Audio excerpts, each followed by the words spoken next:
Hey, Scott Jordan here for the June 25th, 2020 COVID update. And I have my associate, Mark Warner, in box number 2, if you can see us. But hey, we don't need these because we are socially distancing via the computer. Unlike last week when we were in the same room. Hey, Mark, how you doing? I'm doing great today, Scott. How you doing? Well, we made it through another week, right? 1 week at a time. So we're doing this the right way. We've got the social distance thing, although I feel like I'm sitting right across from you. Isn't the modern world of the digital age fantastic? Well, back in the day when we did jancast.com, we would do it over the phone. And I remember doing it once when I was at the show in Amsterdam and you were back here. And it was a miracle. That's all I can say. But now we do it with video. Back then you couldn't do video. But hey, let's get into it because we got to we have a short attention span of our viewers, and we want to keep rolling. So I want to give a supply chain update, which is one of the reasons we started this whole COVID thing in the first place. The whole COVID videos to tell people what's going on. So up until last week, we had gone through. We ran out of bottles, boxes, caps, raw material. Now we're running out of sprayers. So if anybody has 100,000 sprayers, send them on over. We'd be glad to take them. But, we're having issues getting sprayers because, the sprayers in most cases are not made in the U.S. I don't need to say where they're made, but we're having issues with it. But aside from that, production's going very well. I think everybody's pleased with the allocation process. So with that being said, what are the next steps, Mark? Because we've been talking about getting back to business. So the whole environment's changing, at least in the United States, that now that things are opening up. So what do we do? The biggest questions that I'm getting have to do with what do we have to do to get back to work? What do we have to do to reopen our businesses? And the big question that all revolves around is how do we assure people that are coming to our places of business that the area is safe? Yeah. Whether that's our own employees, whether that's visitors to the building or patrons or other occupants of the building. The big thing is how do we assure them that this is as safe as we can make it, that we've done our due diligence to make it safe. And so there's a lot of different ways that people are approaching this. You think about what some of the airlines have done. They'll say this is clean to our specifications. Some of the hotel chains have done the same thing. This is clean to our specifications. And while you're talking about those, excuse me for interrupting, but if you're looking at the airlines or the hotels or whatever, don't forget if they say something crazy like they got a 90-day dwell time, time out. Might want to think about that one. And if you don't know what we're talking about, look at a couple shows ago. Southwest Airlines, give them credit, they fixed it. Go ahead. I'm sorry for interrupting, Mark. No, but you're exactly right. And that's somewhat the problem with some of these organizations self-proclaiming that they are meeting their own agenda, their own standard, we'll call it.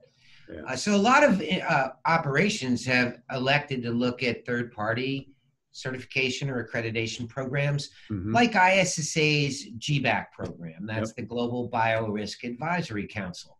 Now, that's a third-party program, but it's not without some cost. In some cases, depending on the size of your organization, it can be a sizable figure. We have naturally seen hotel chains go down that path. We've seen the NFL go down that path, the NBA stadiums. They all have a reason to want a third-party accredited or certification program saying that they're complying on that. Yeah. And the big question is that necessary for a K through 12 school? Is that necessary for a community college? Is that necessary for a small to mid-sized business? Maybe not. Maybe they might have a need for something that is maybe a little less costly, but still shows that they're doing their best due diligence. And that might be something that we can help with here at the Bullen companies. Yeah. Certainly some of the things that happen first is you got to do a risk assessment. Like, where are we at? Is there a disease threat or not? Well, if there weren't, then we would operate on what's called standard operating procedures. And Right. Scott, we can help with that. We've Yep. published standard operating procedures that are Yep. made for the AirX product line or relevant for literally any Yeah. proper use of disinfectants. Yeah, we've offered in the past a generic version of this one that instead of listing our specific products, we kind of take out that part of it. Just for the good of the industry, we thought it's better to get out there. These are how you do these things. Doesn't get into the frequency part of it, which is important. Right. So part of the risk assessment then is to say, all right, if we're in an arena of threat, there's an infectious disease threat out there. It's SARS-CoV-2 causing COVID-19 as a disease that has the ability to literally cause death within weeks and then sometimes days of the first onslaught of symptoms. Well, that's pretty serious. That's biblical stuff. And that means that we've got to not only document that we're doing the right procedures, but we need to let people know that we're doing these much more often, Scott. Yeah. You know, the question is, maybe we did drinking fountains once a day in the past, and maybe we did the push panels on the doors once a day in the past, but that's not adequate in the arena of some infectious disease threat. So that gets down to, what is the proper frequency we ought to do this? Right. And what we're trying to do is increase that frequency and document that we're increasing that frequency. The frequency that people want to hear is that it's 2 to 3 times or more what it normally would be. And that's us as business owners, as store owners, as school administrators, being able to document that we're doing our due diligence. We're doing the best we can to minimize the threat to the students, the visitors, the occupants, our own employees. So that's the frequency side of it. But there's a third piece to the puzzle, Scott. The third piece of the puzzle is using the appropriate disinfectant. Yeah. So if it's a cinnamon, apple, lemon flavored bathroom deodorizer that somebody's running around trying to spray and wipe with some paper towel, they're not necessarily using the right chemistry or the right procedures for that matter. So the chemistry's got to be very specific. If we're worried about SARS-CoV-2, we need to use a disinfectant that has been proven or that is registered with the EPA as to being effective on SARS-CoV-2 so that it can fight COVID-19. And so, Scott, as you and I know, that a miracle happened and lightning struck and thunder boomed, and all of a sudden there is claims on the market that you can go for 90 years after one spray application. Pow! You knock out those germs. That's what you do. You knock them out for 24/7. Hey, does this sound familiar? Like, we called out an airline in particular, said that they were having a 30-day residual claim. This one's 24/7. I guess that's forever, huh? And what's it say? What's it say down there? How do you inhibit microbial growth? So that's a good one. And then I have another one. This is from a seeding company that says, same thing, 30 to 90-day residual claim. You know what the residual claims are on these products? Sorry, I'm getting kind of crazy here, but it's against odor-causing bacteria or mold and mildew. And you know, I'm a big floor guy. I've been doing floors for 30 years. One of the first things I worry about with a really high-class floor program is whether or not there's odors on that floor. Because, you know, I think you said a consumer walks into a supermarket, the first thing they do is get down on their hands and knees and smell the floor, right? Because that's all this stuff is going to do for you, is controls odor-causing bacteria or mold and mildew. And I know that's a big concern in supermarkets and schools too, is whether or not your floor finish is growing mold or mildew. It happens all the time, doesn't it? I'm sorry.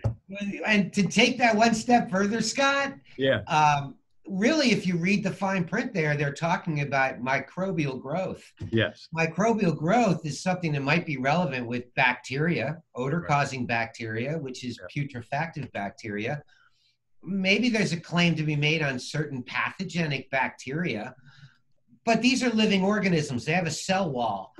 When we're dealing with SARS-CoV-2, we're not dealing with that. We're dealing with a virus. That virus has no cell wall. It's a speck of DNA that's looking to inflict itself upon somebody's DNA and make them sick. So viruses are very, very different. They don't grow. Are you saying these greenwashing claims are not actually doing something? Because I don't think this is good for the industry, in my opinion. Just like I called out 2 weeks ago about a news article about the place in Hawaii that was disinfecting prison cells with a product that had a 90-day residual claim. I don't think this stuff's good for the industry, in my opinion. I agree with you, and I love the term that you coined, germ washing. Yeah, I'm sorry. And in reality, it reminds us of what happened back when green products were first introduced, and people would make claims that, it's certainly, it's organic, it's got to be safe. Well, so's tobacco. Doesn't mean it's safe, So things like that were what was going on back then, and we're seeing a lot of really almost irresponsible claims being made, because what that's inferring is that if you use those things on your fabric or your chairs or your floors, that it's going to make you safer against a virus called SARS-CoV-2. COVID-19. It won't. None of those are making virucidal claims. So it's creating a false sense of security for the people using the products, and then if they promote those products, they're being used, like the airline did, saying they have a 30-day residual claim. The customer says this facility is fantastic. It's got this miracle material that lasts for 30 days or 90 days, and they think everything's great when it isn't.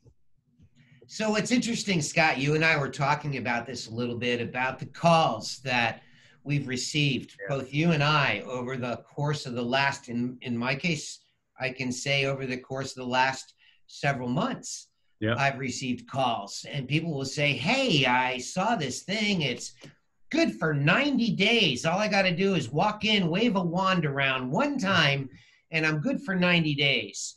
And my response became, do you really believe that? And their response to me would generally be, humana. Well, I was kind of hoping that you would tell me that it's true. And I'd say, well, do you really believe that? And they'd say, well, I guess you're not going to tell me it's true. And no, I really don't believe that. It sounds fictitious. And if something like that really existed, wouldn't everybody have it? And my answer is touche. That's exactly right.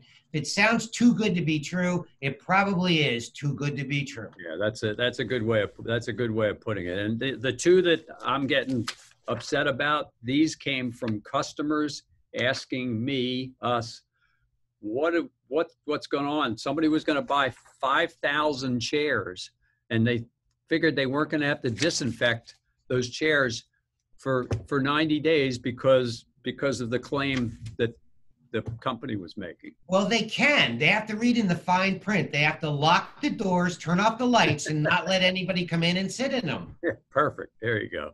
Yeah. So anyway, all joking aside, I mean, the bigger question is, what do we do to make sure that people know that we're using the right procedures, and we've increased our frequencies, and we're using the appropriate EPA-registered disinfectant?